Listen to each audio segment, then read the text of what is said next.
Assalamualaikum warahmatullahi wabarakatuh. Kami dari kelompok 5 akan menjelaskan mengenai uji chi-square K-sampel tak berpasangan, yang dimana sebagai tugas akhir dari mata kuliah statistika non-parametrik. Kelompok 5 beranggotakan Serintia Sidki, Azahra Benita, dan Novi Fitianingrum. Sebelumnya, kami akan sedikit menjelaskan mengenai statistika non-parametrik. Statistika non-parametrik adalah statistika yang tidak mendasarkan pada parameter-parameter statistik dan digunakan dengan mengabaikan segala asumsi yang melandasi metode statistika parametrik, terutama yang berkaitan dengan distribusi normal. Lalu, apa yang dimaksud dengan parameter statistik? Parameter statistik adalah istilah yang mendeskripsikan besaran yang berkaitan dengan populasi, seperti mean, standar deviasi, dan juga koefisien korelasi. Statistika non-parametrik dibagi menjadi 3, yaitu 1 populasi, 2 populasi, dan K populasi. Untuk menguji statistika non-parametrik suatu populasi bisa menggunakan uji binomial atau uji Run. Nah, statistika non-parametrik 2 populasi dibagi lagi menjadi 2, dependen dan independen.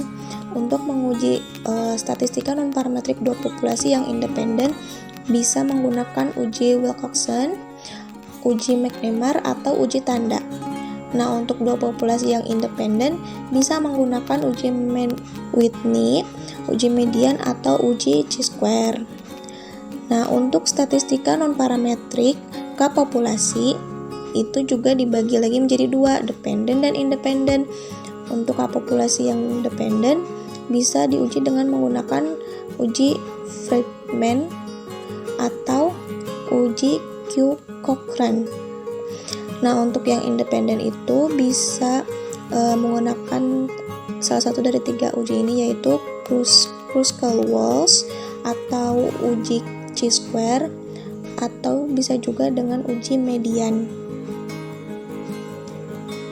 Uji chi-square K-sampel tak berpasangan. Uji chi-square K-sampel tak berpasangan adalah uji yang digunakan untuk menguji hipotesis komparatif lebih dari 2 sampel, atau untuk memeriksa apakah sampel-sampel yang diambil secara acak variabelnya berasal dari populasi yang homogen atau tidak bila datanya berbentuk diskrit atau nominal. Jadi, data yang digunakan untuk uji ini yaitu data yang berbentuk diskrit atau nominal. Dalam uji ini, hipotesis 0 adalah frekuensi atau proporsi K-sampel berasal dari populasi yang sama atau populasi yang identik. Asumsi yang harus dipenuhi, yaitu pertama, setiap sampel adalah sampel acak. Lalu yang kedua, hasil dari berbagai sampel semuanya saling independen, maksudnya semuanya tidak berpasangan, semua sampel harus independen. Yang ketiga, setiap pengamatan dapat dikategorikan ke dalam salah satu dari R kategori atau kelas. Maksudnya setiap pengamatan itu, setiap data itu yang kita ambil harus termasuk ke dalam salah satu kategori yang telah ditentukan tadi. Selanjutnya, syarat-syarat uji yang pertama itu tidak ada dalam pembuatan tabelnya itu tidak ada sel dengan nilai frekuensi kenyataan atau F0 itu sebesar 0, jadi semuanya harus bernilai angka yang selain 0. Lalu yang kedua, jumlah sel dengan frekuensi harapan yang kurang dari 5 tidak boleh lebih dari 20%. Adapun langkah-langkah yang dilakukan dalam pengujian uji chi-square K-sampel tak berpasangan adalah: yang pertama, kita perlu membuat tabel kontingensi berukuran K kali R.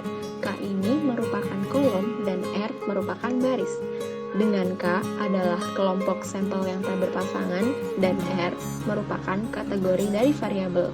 Lalu, masukkan data hasil pengamatan ke dalam sel tabel tersebut sesuai dengan kelompok dan kategori masing-masing. Lalu, tentukan frekuensi harapan dari masing-masing sel dengan cara mengalihkan total baris dengan total kolom. Kemudian, dibagi dengan grand totalnya. Baru setelah itu, kita bisa menghitung statistik uji chi-square dengan formula di bawah.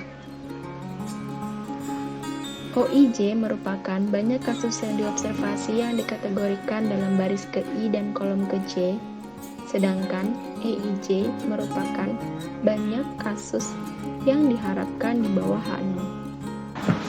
Seperti tahapan yang telah dipaparkan sebelumnya, pertama kita perlu membuat tabel kontingensi.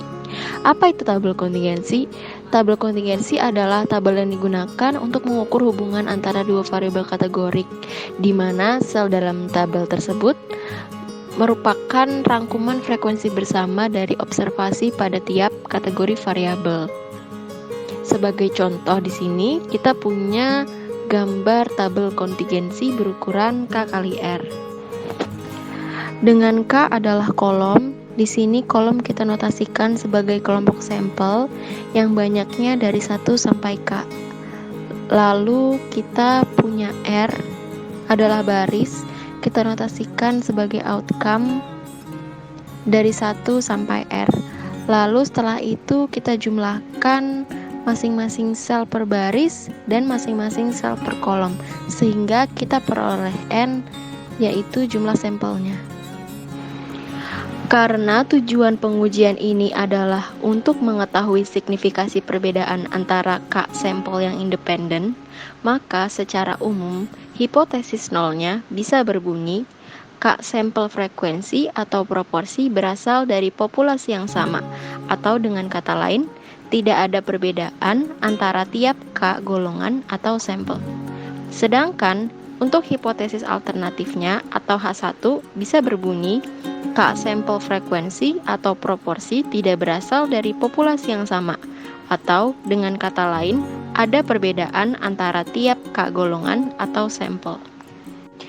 Dalam pengambilan keputusan, kita bisa membandingkan nilai chi-square hitung dengan chi-square tabel. Jika suatu nilai chi-square hitung sama atau lebih besar dari yang tercantum pada chi-square tabel, maka kita bisa mengatakan bahwa H0 ditolak. Atau kita juga bisa menggunakan tabel tersebut untuk menentukan probabilitas P yang dikaitkan dengan chi-square dengan derajat kebebasannya K-1 dikali R-1. Selain itu, kita juga bisa melihat dari p-value-nya. Jika p-value-nya lebih kecil sama dengan alfa, maka H0 ditolak. Selanjutnya yaitu contoh kasus. Contoh kasus dilakukan pada 400 orang untuk mengetahui bagaimana efek pemakaian narkoba ditinjau dari kadar penggunaannya. Di sini terdapat tabel kontingensi K dikali R yang dimana K-nya adalah 3 dan R-nya adalah 4. Di sini terdapat kadar penggunaan yaitu mulai dari berat, sedang, dan ringan, dan juga efek pemakaian yaitu sulit tidur, pemarah, depresi, sampai tidak ada efek sama sekali. Yang dimana data dapat dilihat sebagai berikut. Untuk menyelesaikan kasus tersebut, maka akan dibuat hipotesis, yaitu ada dua. Yang pertama H0 atau hipotesis nihil, yaitu tidak ada perbedaan efek pemakaian narkoba ditinjau dari kadar penggunaan narkoba. H1 atau hipotesis alternatifnya, yaitu ada perbedaan efek pemakaian narkoba ditinjau dari kadar penggunaan narkoba. Dan kita menggunakan signifikansi, yaitu 5%. Selanjutnya, untuk memudahkan dalam perhitungan chi-square hitungnya, kami menggunakan tabel sebagai berikut, yang dimana terdapat di kolom pertama yaitu kadar penggunaan, yaitu berat, sedang, dan juga ringan. Ya, di kolom kedua yaitu efek penggunaan mulai dari sulit tidur, pemarah, depresi, dan tidak ada efek. Dan keempat efek penggunaan ini pun diberikan untuk masing-masing kadar penggunaan. Kolom selanjutnya yaitu ada OIJ. OIJ ini merupakan nilai data observasi pada yang tadi sudah tertera di tabel kontingensi. Selanjutnya yaitu ada EIJ. EIJ merupakan nilai harapan dari masing-masing datanya. Nah, di sini kami mencontohkan untuk mencari nilai EIJ pada baris pertama, kolom pertama atau E11.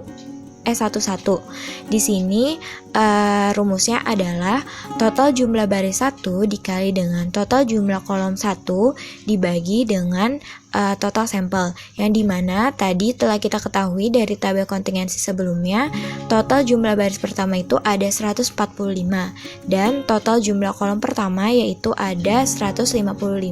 Lalu dibagi dengan total sampelnya yaitu 400 akan bernilai 56,187. Dan selanjutnya dihitung pula untuk data-data selanjutnya. Pada kolom selanjutnya dihitung nilai OIJ dikurangi dengan EIJ, di mana nilai OIJ dan EIJ-nya tersebut sudah kita ketahui sebelumnya, sudah kita hitung sebelumnya. Nah, selanjutnya kita hitung untuk nilai OIJ dikurangi dengan EIJ dikuadratkan. Setelah kita dapat nilai dari kuadratnya, kita bagi dengan nilai dari harapannya, yaitu nilai dari EIJ. Di sini kita hitung seluruh data dan pada baris terakhir kita hitung pula jumlah dari perhitungan masing-masing kolom. Yang dimana setelah kita menghitung semuanya, kita akan mendapatkan jumlah dari OIJ dikurangi EIJ kuadrat dibagi dengan EIJ, yang dimana ketika dia dijumlahkan itu merupakan nilai dari chi-square hitungnya. Selanjutnya yaitu kita mencari nilai dari chi-square tabelnya dengan alfa yang kita gunakan yaitu 5%, dan akan kita cari terlebih dahulu nilai dari derajat bebasnya dengan rumus K-1 dikali dengan R-1 dengan K sama dengan 3 dan R sama dengan 4, maka didapat dB-nya atau derajat bebasnya yaitu 6, dan dari chi-square tabel didapatkan nilainya yaitu 12,592. Setelah kita mengetahui nilai dari chi-square hitungnya dan chi-square tabelnya, di sini kami dapat mengambil kesimpulan. Karena nilai chi-square hitungnya yaitu 12,965 lebih besar dari nilai chi-square tabelnya yaitu 12,592, maka H0 ditolak, yang artinya akan ada perbedaan efek pemakaian narkoba yang ditinjau dari kadar penggunaan narkoba. Cukup sekian presentasi dari kelompok 5 mengenai uji chi-square K-sampel tak berpasangan. Semoga apa yang kami sampaikan bermanfaat dan kami mohon maaf apabila ada kesalahan.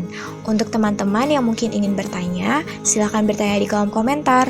Terima kasih. Wassalamualaikum warahmatullahi wabarakatuh.